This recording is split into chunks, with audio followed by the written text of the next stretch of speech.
So today's session is on social engineering. Uh, Here's the following agenda. First is introduction. Second, social engineering life cycle. Third, common attack vectors. Fourth is countermeasures. So what is social engineering? Social engineering is an attack vector that relies heavily on human interaction and often involves manipulating people into breaking normal security procedures and best practices in order to gain access to systems, networks, or physical location or financial gain. So the objective is to manipulate or trick users into giving up privileged information or access within an organization. So many social engineering exploits simply rely on people's willingness to be helpful. For example, an attacker might pretend to be a coworker who has some kind of urgent problem that requires access to additional network resources. So, social engineering is a popular tactic among hackers because it is often easier to exploit users' weakness than it is to find a network or software vulnerability. Social engineering lifecycle. So, the first step in the lifecycle is information gathering. So, in this, it requires much patience and keenly watching habits of the victim. This step is all about gathering data about the victim's interest, personal information, which determines the success rate of overall attack. Second step comes engaging with victim. So after gathering required amount of information, the attacker opens up a conversation with the victim smoothly without the victim finding anything inappropriate. Third is attacking. So this step generally occurs after a long period of engaging with the target, and during this information from the target is retrieved through social engineering. So in this phase, the attacker gets the result from the target. And the final step is closing interaction, which in this step it includes slowly shutting down the communication by the attacker without arising any suspicion in the victim. So in this way, the motive is fulfilled as well as the victim rarely comes to know about the attack has ever happened or not. Has ever happened, sorry. So following are the common attack vectors. So first is phishing, then wishing, third is tailgating, fourth is shoulder surfing, and fifth is dumpster diving. So phishing. So phishing is a form of fraud in which an attacker acts as a reputable entity or person in email or other forms of communication. Attackers will commonly use phishing emails to distribute malicious links or attachments that can perform a variety of actions. So phishing attacks typically rely on social networking techniques applied to email or other electronic communication methods. So some methods include direct messages sent over social networks and SMS text messages. Phishers can use public sources of information to gather background information about the victim's personal and work history, interests, and activities, typically through social networks such as LinkedIn, Facebook, Twitter. So these sources are normally used to uncover information such as names, job titles, email addresses of potential victims. So this information can be then used to craft a believable email.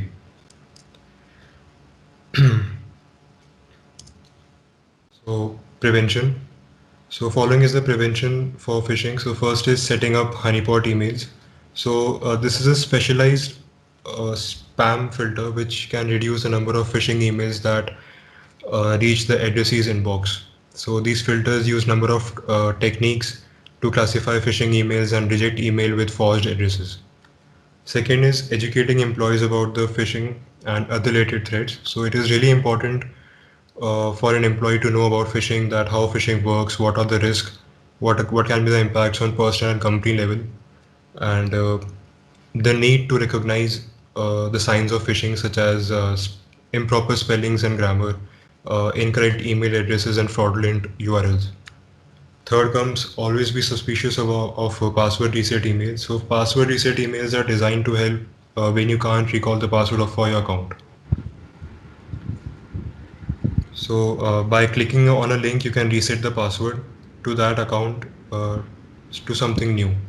So this can be useful for cyber criminals as they can send a fake password reset email that directs you um to a lookalike phishing site. They can convince you to type in your account credentials and send those to them. So you have to look carefully on the particular URL. Third comes, sorry, fourth is always note the language in the email. So social engineering techniques are designed to take advantage of human nature. So this includes the fact that people are more likely to make mistakes when they are in a hurry and are inclined to follow the orders of people in positions of authority. So phishing attacks commonly use these techniques to convince their target to ignore their potential suspicions about an email and click on a link to or open an attachment. So some common phishing techniques include fake order delivery, business email compromise, fake invoice. So if an email is urging you to take rapid or unusual actions, so you need to slow down and verify that it is legitimate before trusting it. Uh, then never share your credentials. So credential theft is a common goal of cyber attack. Many people reuse the same username and password across different accounts. So stealing the credentials for a single account is likely to give an attacker access to a number of users' online accounts. So as a result, phishing attacks are designed to steal login credentials in various ways, such as phishing sites, credential stealing malware, support scams. Cyber criminals can also use different pretext and scam to attempt to steal your credentials. So never tell your account password to anyone. Then comes vishing. So vishing is also known as phone phishing. So it's a criminal practice of using social engineering over telephone system to gain access to a private personal information from the public for purpose of financial reward. It is also employed by attackers for reconnaissance purposes to gather more detailed intelligence on a target organization. So an example for phishing is impersonating on help desk calls, reaching out help desk anonymously and impersonating to be a person from superior authority to get sensitive information. So following other prevention for phishing. So first is be aware. Uh, so you should know how the criminals operate, which can help you from not getting scammed. So always remember that a legitimate business does not make unsolicited requests for personal, sensitive, or financial information. So anyone who does this over the phone is probably trying to scam you. Verify the identity of those who ask for information in person or over the phone before you release any information. So if you're unfamiliar with the caller, ask them their name, who they work for, or any applicable details. So you should never give out any information about other employees or remote network access, organizational practices, or strategies to an unknown individual. Then be cautious when giving out information. So never give out sensitive information to anyone who calls you directly.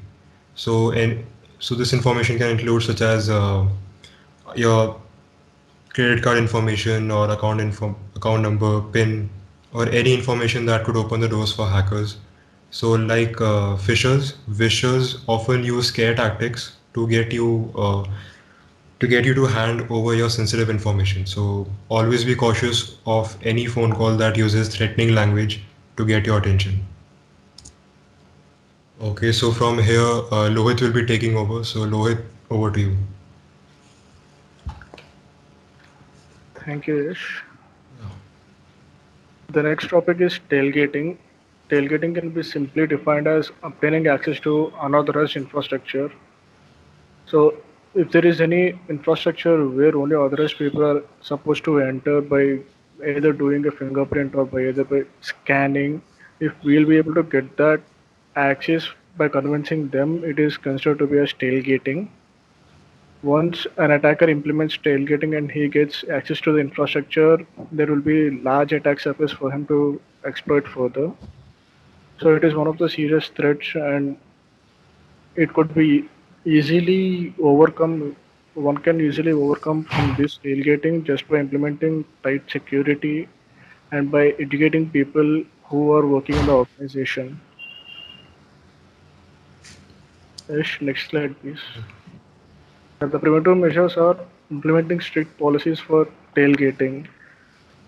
Educating everybody in the organization about tailgating is something which could help a lot when it comes to the implementation of tailgating by any attacker.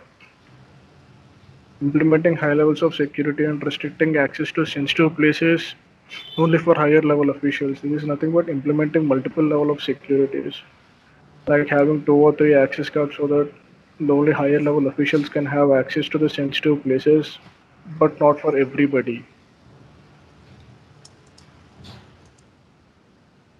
So the next topic is shoulder surfing. The shoulder surfing is very old school, but it's still in existence.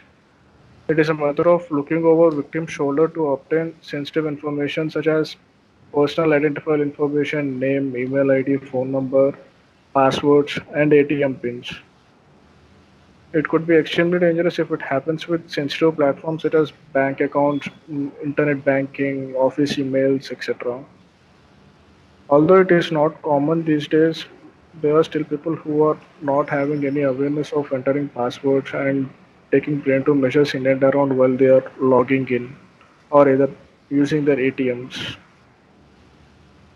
Coming to the preventive measures, one should necessarily check around who is around them when they are entering some sensitive information online or into any ATM machine. For social media or any other email accounts, adding two-factor authentication might help up to some extent, but it's always better to take care of the password. It's always better not to lose the password.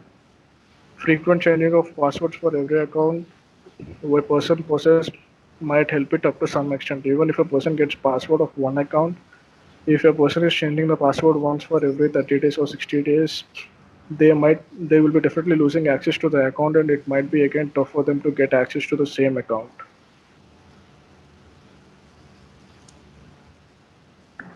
The last topic is dumpster diving. Dumpster diving is looking for valuable information in trash. So people mostly discard the bills and all the mm, paper content which will be having sensitive information such as PII and mobile numbers in their trash. If an attacker could get access to the trash, they can easily get access to their PII address, phone number, and all other details, which will help them further to gather more information from any public search engines. If attacker gets access to any of the content, it will be easy for them to search around search engines, social media to get more other details. The information, whenever if there is any paper or something that has this private information, it has to be shredded properly so that nobody will be able to access that, whether it is digital media or any physical media, whether it is physical trash bin or a digital media recycle bin. The data has to be shredded in a proper way that it could never be recycled. Coming to the preventive measures, there are some tools like secure document destruction tools which can be used on Windows and Mac, Android operating systems so that we can destroy the data completely so that even in future, if someone gets access to the device physically, they will not be able to restore the data or they will not be able to recover the data using any recovery tools.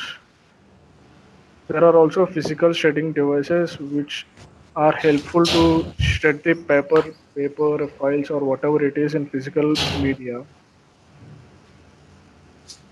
So this is, overall, there are some countermeasures which could help one to overcome these social engineering attacks. Carrying out regular penetration tests that uses social engineering techniques is something which will evaluate overall security when it comes to social engineering.